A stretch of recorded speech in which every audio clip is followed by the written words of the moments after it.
कैसे करें किसी भी एग्ज़ाम की तैयारी जब बचा हो 1 महीना या 1 हफ़्ता या फिर 1 दिन? क्या आप किसी एग्ज़ाम की तैयारी कर रहे हैं? क्या आपके पास तैयारी के लिए बहुत कम समय बचा है?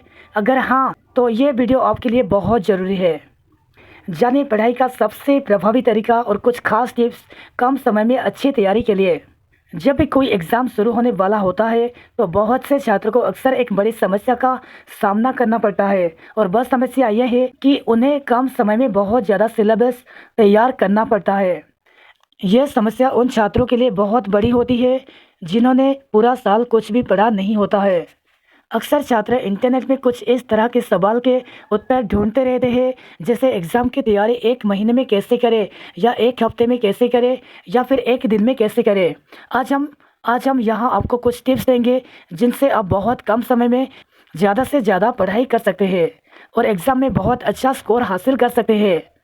ये खास टिप आपकी हर परिस्थिति में मददगार होंगी। फिर चाहे एग्ज़ाम की तैयारी में 1 महीना बचा हो, 1 हफ्ता बचा हो या फिर 1 दिन। ये एग्ज़ाम 6 महीने परीक्षा हो सकती है, या बोर्ड परीक्षा हो सकती है, या फिर कोई अन्य प्रतियोगी परीक्षा हो सकती है। आइए जानते हैं कुछ खास टिप्स। सबसे पहले पुराने पेपर और सिलेबस देखें।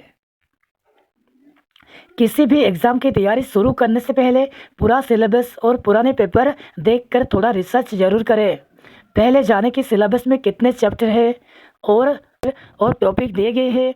फिर पुराने पेपर देखकर ये जानने की कोशिश करें कि किस चैप्टर से सबसे ज़्यादा सवाल पूछे गए, किस चैप्टर से सबसे कम सवाल पूछे गए, किस चैप्टर से सरल सवाल आए और किस चैप्टर से कठिन।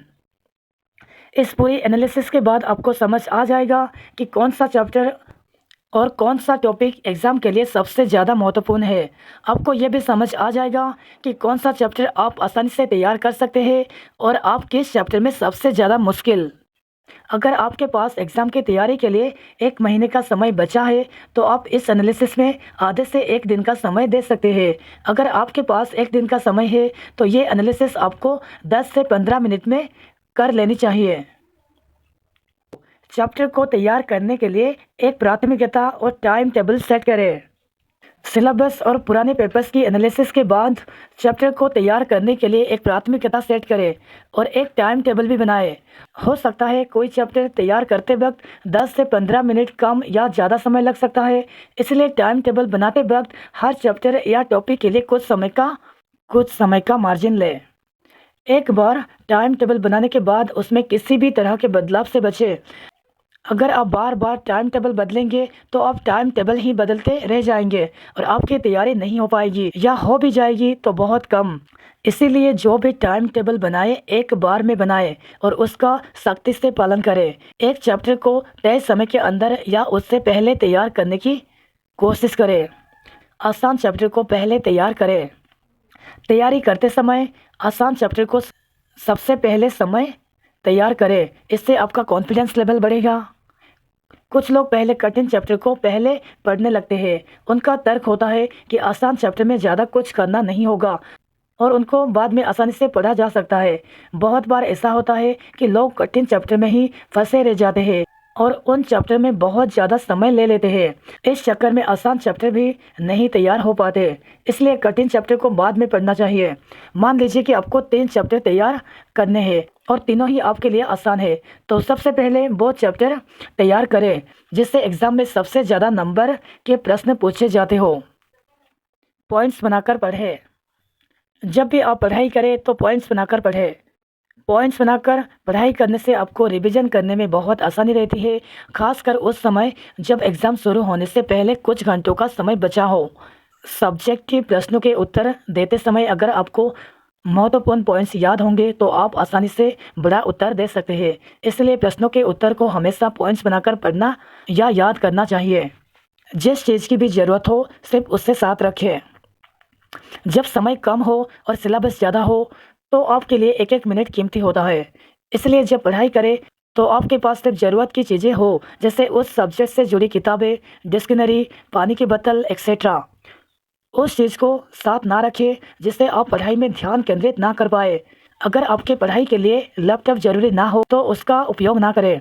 अगर इंटरनेट की बहुत ज़्यादा ज़रूरत हो तो स्मार्टफ़ोन साथ रखें, पर उसके इस्तेमाल से फिर जहाँ तक हो सके बचें। पढ़ाई के बीच ज़्यादा ब्रेक ना लें और अगर बोर हो तो ग्रुप स्टडी करें। अक्सर अपने लोगों से सुना होगा कि पढ़ाई के बीच ब्रेक ज़रूर लेना चाहिए। ये बात तभी तक सही है जब आपके पास समय बहुत ज़्यादा हो और सिलेबस बहुत कम हो। जब आपके पास बहुत कम समय हो तो आपको पढ़ाई के बीच ब्रेक लेने से बचना चाहिए। अगर आप पढ़ाई के बीच में बार-बार ब्रेक लेंगे तो आपकी एकाग्रता भंग जाएगी। इसीलिए एक चैप्टर पढ़ते बोर हो गए हैं और आपको ब्रेक लेने का मन कर रहा है, तो थोड़ी देर के लिए दूसरा सब्जेक्ट या फिर कोई दूसरा टॉपिक पढ़ सकते हैं। आप चाहें तो कंबाइंड या ग्रुप स्टडी भी कर सकते हैं।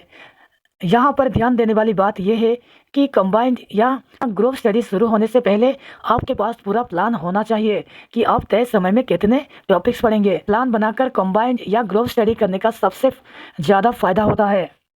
भरपूर नींद और उचित आहार लें। जब आप कम समय में ज़्यादा पढ़ाई करते हैं तो अपने मस्तिष्क पर ज़्यादा दबाव पड़ता है, इसलिए इस समय आपको भरपूर नींद लेनी चाहिए जिससे आपकी एकाग्रता क्षमता पर कोई प्रभाव ना पड़े। इस समय आपको बैलेंस डाइट लेनी चाहिए और आपको मैदे से बने खाने से बचना चाहिए, क्योंकि मैदे से बनी चीज़ें खाने से आलस्य बढ़ता है और आपके मस्तिष्क की कार्य क्षमता घटती है। सो हम कंक्लूज़न पर पहुंच गए।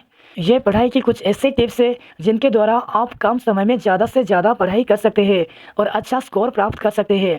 सबसे महत्वपूर्ण बात जो यहाँ ध्यान रखने वाली है वो ये है कि आप एक बार पढ़ाई का टाइम टेबल बनाने के बाद बार बार ना बदलें। अक्सर ये देखा गया है कि छात्र एक बार टाइम टेबल सेट करते हैं पर उससे ठीक से फॉलो नहीं करते हैं। अगर वीडियो अच्छा लगा तो वीडियो को शेयर कीजिए और लाइक कीजिए और चैनल को सब्सक्राइब कीजिए। Thank you.